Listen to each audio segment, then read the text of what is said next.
My husband works at the Supreme Court, I said, sipping my coffee as Patricia waved a lawsuit in my face like she was Judge Judy reincarnated. And trust me, you're about to learn exactly how bad you messed up. The look on her face at that moment was priceless, the realization that she had tangled with the wrong treehouse and definitely the wrong woman. It had all started on one of those perfect weekends you usually only see in commercials. The sun filtered through the oak trees just right, kids were laughing in the background, and everything felt peaceful. My husband, Darren, and I had been working on a surprise for our daughter, Lily, a 2-story treehouse that was part jungle gym, part fairy tale, and entirely magical. It had a rope bridge, climbing wall, and even a telescope turret. We'd hired a licensed builder, made sure every bolt was tight, every board secure, and we stayed within our property lines. For Lily, it was a dream come true. For us, it was joy. For Patricia, the HOA president, it was apparently an act of war. We live in a gated community with a homeowners association. On paper, it sounds like a good idea, but then you meet someone like Patricia Blevins. She ran the HOA like a blend of a dictator and a high school mean girl. Her favorite pastimes included issuing citations for trash bins left out an hour too long and measuring grass with a ruler. When she saw the treehouse, it was as if we had built a missile silo. Not even 48 hours after our backyard unveiling, Patricia showed up unannounced, visor on, clipboard in hand, and a condescending smirk you could see from across the street. She didn't knock. She didn't ring. She just stood there, arms crossed. When I opened the door, she launched into a dramatic monologue claiming the treehouse violated visual uniformity standards, exceeded height limits by 1.5 inches, and posed a privacy threat even though it faced only our backyard. She said we had 48 hours to take it down or face fines and legal action. I tried to stay calm, but I had to bite the inside of my cheek not to laugh. Her generous offer to overlook the citation if we voluntarily dismantled it only made it worse. I looked her dead in the eye and said, "We'll take our chances." Her smile vanished. She stormed off without another word, already drafting the lawsuit on her tablet before she even hit the sidewalk. The next day, an envelope slid under our door like a villain's calling card. An official cease and desist letter from the HOA's lawyer, complete with threats of court action, liens, and even responsibility for trespasser injuries. Darren, ever the calm one, picked up the envelope and said, "Time to play the long game." Let me explain something about Darren. He's a Supreme Court clerk. He's calm, methodical, and quietly brilliant. While Patricia and her minions were flinging threats, Darren was digging through bylaws, past HOA meeting minutes, and archived emails. He didn't panic. He researched. Meanwhile, I launched a PR campaign. I invited neighborhood parents over for lemonade while their kids climbed through the treehouse. Then I told them Patricia wanted it torn down. One dad laughed so hard he almost dropped his drink. Another mom asked if she could write a character witness statement. But Patricia escalated. Flyers started appearing around the neighborhood and signed, of course, warning about the dangerous illegal structure in our backyard.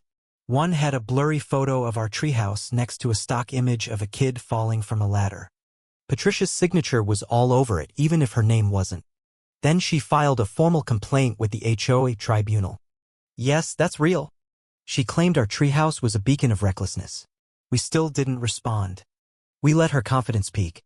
Then we called an emergency HOA meeting. Patricia strutted in with a folder of documents, dressed like she was presiding over a courtroom. Darren and I arrived with our own binder. I let her give her overdramatic speech, full of words like egregious and irresponsible. Then I took the floor. I calmly presented our permits, contractor records, and the bylaws which said nothing about backyard recreational structures. Then I presented Darren's heavily annotated copy of the HOA handbook, pointing out how Patricia had skipped votes, hosted unauthorized meetings, and invented rules. "You're not looking at a violation," I said. "You're looking at harassment." Darren then stood, placed his ID on the table, and said, "And if this continues, we're prepared to take legal action." His ID read, "Clerk, United States Supreme Court."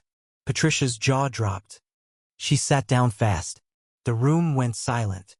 That night, Darren found a buried gem in the HOA charter. The board hadn't held a valid election in over 2 years. Patricia's presidency was illegitimate. Every rule she enforced, every fine she issued, was null and void. We compiled our findings into an HA audit packet. Then we filed a quiet complaint with the county housing board. We also contacted Erica, a journalist Darren knew who specialized in rogue HOAs. Within 2 days, she was interviewing residents, uncovering story after story of Patricia's abuse of power. Erica obtained financial records through FOIA requests and discovered Patricia had spent HOA funds on personal expenses, including luxury furniture and board retreats. Patricia tried to backtrack, even visited us to make peace, but it was too late. She sent another flyer, this one accusing certain residents of undermining the HOA. Everyone knew it was about us. We contacted a lawyer who confirmed if our evidence was accurate, Patricia wasn't just facing removal, she could be charged with fraud. Erica confronted Patricia on camera. Patricia stormed off, hitting a sprinkler with her car. The clip went viral. The county announced a formal inquiry. 2 days later, Patricia sued us. Her claims were laughable. Public hazard, property devaluation, emotional distress. Darren read the complaint, smiled, and said, "She just handed us the win." We countersued. Darren brought in Marissa Cole, a top civil litigator. She built a brutal case citing bylaws violations, harassment, and financial misconduct. When the court date came, it was standing room only. Patricia tried to argue community standards. Marissa dismantled her case with calm efficiency. She exposed Patricia's misappropriation of funds and illegal rule enforcement. When the judge asked for documentation proving HOA board votes, Patricia had nothing. The court dismissed Patricia's case. Our countersuit moved forward. An injunction was placed on the HOA. Erica published a follow-up article with receipts of Patricia's spa visits, travel expenses, and catered dinners, all funded by HOA dues. Public opinion turned. Neighbors who once feared Patricia now mocked her. Lily hung a banner from the treehouse that said, "We won." Parents smiled again. Our backyard was a symbol of justice. The days that followed were like watching an empire fall. Board members resigned. The HOA newsletter vanished. The county audit confirmed years of misconduct. Neighbors began talking openly. The truth came out. We didn't gloat. We pushed forward. Marissa added financial claims to our suit. The district attorney opened a criminal investigation. Patricia was formally charged with fraud and embezzlement. She was arrested, her mugshot plastered online. She eventually settled, paid restitution, issued a public apology, and was banned from future HOA service. She sold her home and left town. The neighborhood healed. Open meetings returned. Darren helped write new bylaws focused on transparency, term limits, and protections. The treehouse became known as the Freedom Fort. Erica returned to document the aftermath. When she asked if I'd build the treehouse again, I smiled and said yes. I'd build it bigger. Lily now hosts friends in the treehouse, which glows with solar lights and chalk murals.